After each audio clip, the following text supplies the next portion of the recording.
After the amazing start from Marvel from way back, starting out with Iron Man, Captain America, and Thor, culminated with 4 installments of the Avengers, WandaVision is the first project from Marvel being released after a long time, with the reason being the pandemic happening around us. And as we realized by now, it serves as some kind of a kickstart to a whole new chapter. And today, we have some of the things from it that only the adults have noticed. Enjoy! Dick Van Dyke Show Influence. Starting off with one detail from the first episodes which every adult must have noticed, and that is the influence and element the show has taken from yet another infamous show from back in the day, The Dick Van Dyke Show. Being one of the most influential sitcoms of all time, especially when we talk about hip, young, and attractive couples are involved, it found its way into WandaVision too. When you think about it, Wanda and Vision are Rob and Laurie from back then, and this influence is strengthened by the first 2 episodes being black and white, paying a huge homage to the before-mentioned show, a comedy with which today's younger generations are probably not familiar with.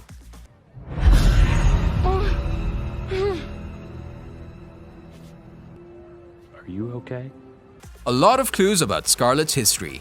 Seeing how the story goes throughout the episodes, Wanda, who is also Scarlet Witch, many subtle Easter eggs are thrown into the mix. Despite the show being focused on the beloved couple and the Westview side of things, her history as Scarlet Witch, with her tremendous power and red costumes, is not fully forgotten. With the neighbor showing up in the likes of Agnes, or as we know her now, Agatha Harkness, in the comics she served as a teacher and villain to the Scarlet character, deliberately raising the stakes of Wanda's dual character when all things are considered.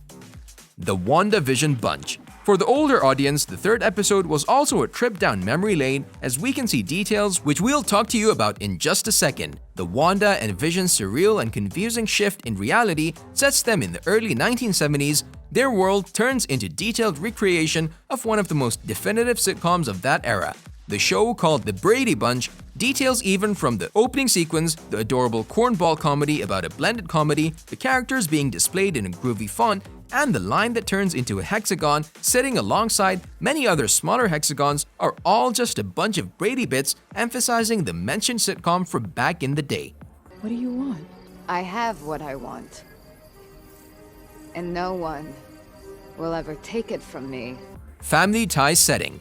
Adult viewers can see the resemblance from the start of the 5th episode of the show. Firstly, that it takes place in the 80s, a reference and setting in the series much like Family Ties, the famous sitcom about Stephen and Elise Keaton, who, just like Wanda and Vision, moved to the suburbs and raised their superficial and conservative kids.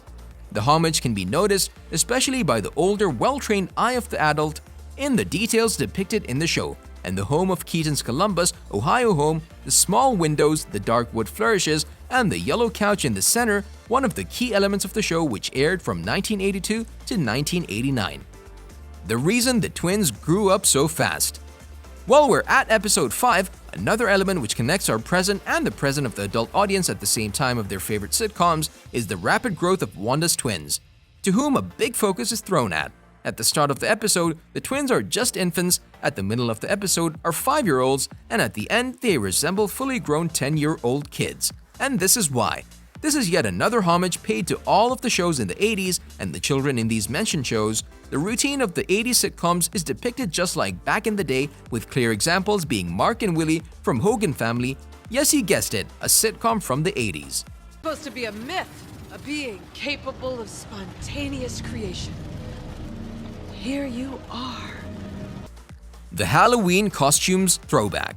As any other sitcom, the show's setting of an artificial sitcom-derived world also gets a Halloween episode, a celebration of a big fall holiday which the WandaVision cast celebrates. One of the more familiar things the adult audience noticed are the costumes, not just Wanda and Vision's, but also the costumes the twins wore, and Pietro's distinguished look from the comics released long ago. They're all dressed up as recreations of the superhero costumes from back then, a time when they used to hide their true identities, a very good throwback for all grown-ups who used to read the comics back in the day. Subtle Iron Man references. One of the most recent fallen heroes who we love very much, and the one who started it all, Iron Man, was not left out of the show too. Knowing how Vision is actually Tony's creation, uploading his beloved artificial intelligence into a vibranium body made by the evil Ultron only for Vision to consciously decide to join the Avengers. Tony Stark was the one to help and put the Avengers together, and Wandavision brings it all back to the beginning of the MCU we know now by throwing nods here and there to the character. A little reminder for the fellas who were in their 20s and 30s watching the whole MCU unfold right from the start.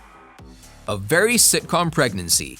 The environment that constantly occurred in the sitcoms from the 70s, the rapid, unexpected pregnancy, is the plot of the third episode of the show. And as all sitcom dads to be, Vision also tries to prepare for the baby's arrival with logic and knowledge, going through many books for pregnancy. The adults were reminded of the big dramatic moments from the sitcoms they grew up with. One detail revealing it all, the birth is imminent when the mother's water breaks, which also happens to Wanda. Another interesting element, which was frequently used, was Wanda's concealment of her baby bump with a bowl of fruit. Just like when pregnant actors played non-pregnant characters in the sitcoms back in the day, spending months behind strategically set laundry baskets and grocery bags. Wandavision experiencing some growing pains.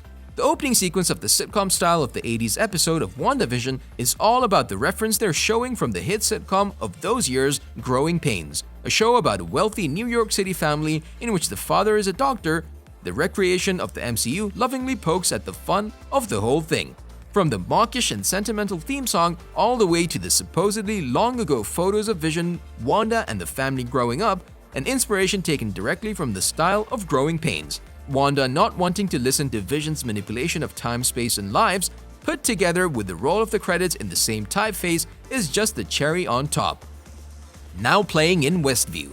Westview, the setting of the show, is an idyllic small town straight out of the nostalgic Vision, where the downtown and town square are very much similar to what the older sitcoms looked like. In the 6th episode, when the outdoor Halloween festival takes place, two films are playing, The Incredibles and The Parent Trap. Not only are these properties of Disney, but they also serve as a nod and similar connection, much like Wanda and Vision family in The Incredibles, and the mischievous high-powered twins Tommy and Billy, who are trying to get to know each other after being separated for a long time, just like Wanda and the recently resurfaced Pietro. Modern WandaVision. The 7th episode of WandaVision, titled The Fourth Wall, which is also a term used when the actors turn to the viewers directly, dissolving the invisible barrier between worlds. This episode is yet another homage to ABC's Emmy-winning smash sitcom for the 20th century, Modern Family, where the character appears in front of the camera with confessional segments and explaining their actions and thoughts about the events happening in the series. A detail not many of the younger audience would notice unless they have binged Modern Family many times before WandaVision, but a very good element for the adults who've watched both TV shows. On a related note, tell us in the comments below what episode from WandaVision you liked the most. And also don't forget to like, subscribe, and hit the bell icon if you'd like to see more videos like this in the future. Thank you for watching, and we'll see you next time.